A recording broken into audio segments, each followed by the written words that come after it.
کسی شخص کے بارے میں آپ کو اندازہ کرنا ہو تو دیکھ لیجئے اس کی طلب دنیا کا کیا حال ہے اور طلب عقبہ کا کیا حال ہے۔ سورہ قیامہ میں اللہ تعالیٰ ایک شکوے کے انداز میں نوع انسانی سے کہہ رہے ہیں، نہیں، تمہارا اصل مرض یہ ہے کہ تم دنیا عاجلہ کو پسند کرتے ہو، اس سے محبت کرتے ہو۔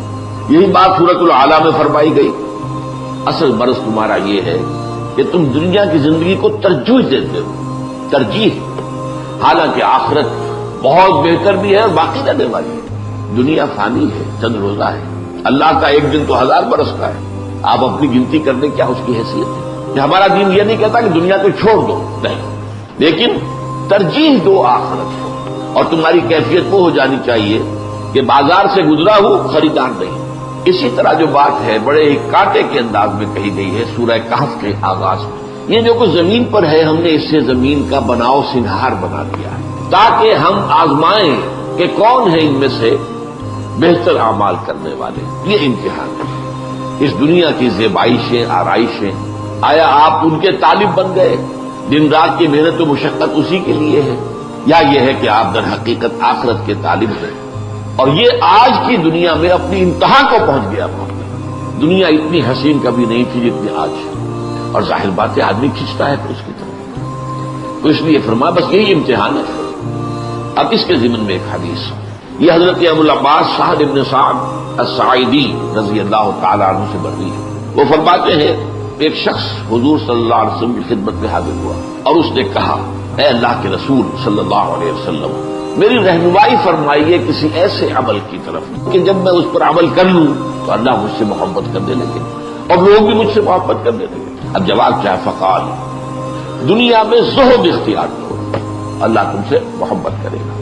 یعنی دنیا کی آسائشوں، آرائشوں، عیاشیوں، لذتوں، ان سے بچو، کم سے کم ضرورتیں پوری ہو رہی ہیں، بس اس سے زیادہ کی حوث نہ ہو سکتا ہے کہ اگر زیادہ دے دیتا تو میرے اندر اخلاقی طور پر زوال آ جاتا، میں عیاشیوں بدماشیوں میں مبتلا ہو جاتا، تو میرے لیے تو یہ کم جو ہے یہی در حقیقت بہت غنیمت ہے، اسی میں عافیت ہے۔ تو دنیا میں ذوق اختیار کرو گے اگر تو اللہ تعالیٰ تم سے محبت کرے گا۔ اب اس کے ضمن میں دو اور حدیثیں آپ کو سناتا ہوں، بہت ہی عمدہ۔ حضور فرماتے ہیں، ایک صحابی جو اس کے راوی ہیں وہ کہتے ہیں کہ حضور نے مجھے میرے کندھے سے پکڑا اور فرمایا، دیکھو دنیا میں ایسے رہو گویا تم اجنبی ہو۔ دنیا کے اندر دنیا کے معیارات کے اعتبار سے نامور ہو جانا، مشہور ہو جانا، صاحب اقتدار ہو جانا، صاحب ثروت ہو جانا، یہ نہ ہو۔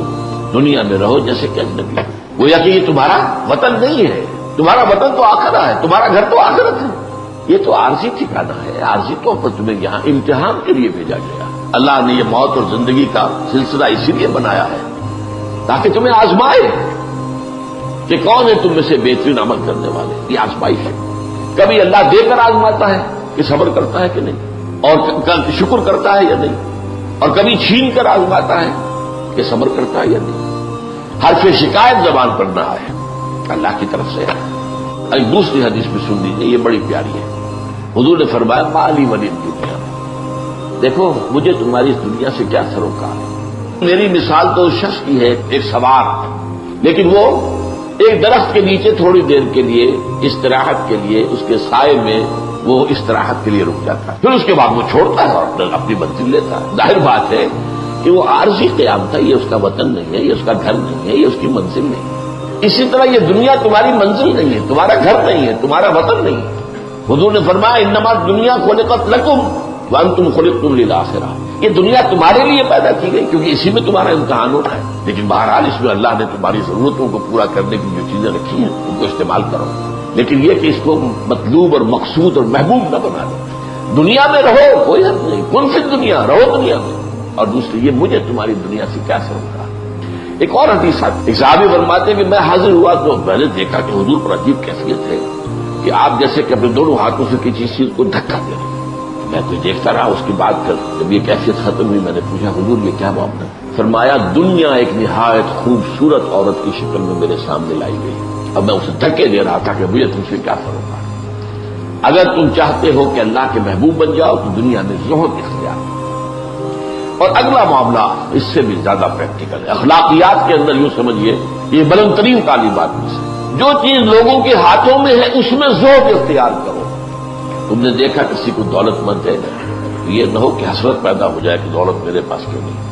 اگرچہ رش کرنا حرام نہیں ہے, حسد حرام ہے, لیکن یہ ہے کہ اگر یہ بات آ گئی تو گویا کہ زہد کے صرف خلاف ہے. یہ جو ایک اونچا رتبہ ہے, اگر لوگ سمجھے کہ دولت مند دیکھے کہ یہ آدمی آیا تو ہے میرے پاس, لیکن میری دولت سے تو اسے کوئی سروکار نہیں تھا, یا تو آیا تھا مجھے کوئی کلمہ خیر کہنے کے لیے, لیکن اس سے میری دولت سے کوئی سروکار نہیں. تو اگر ایسا ہوگا تو وہ شخص آپ سے محبت کرنے لگے گا, آپ کا مقام اس کی نگاہ میں بلند ہو جائے گا. اللہ تعالی ہم سب کو حق کو سمجھنے اور پھر حق کا اعتراف اور اعلان کرنے کی توفیق عطا فرمائے. اور اس کے بعد یہ ہے کہ اللہ تعالی ہمیں توفیق دے کہ اگر کوئی تکلیف آتی ہے, کوئی مصیبت آتی ہے,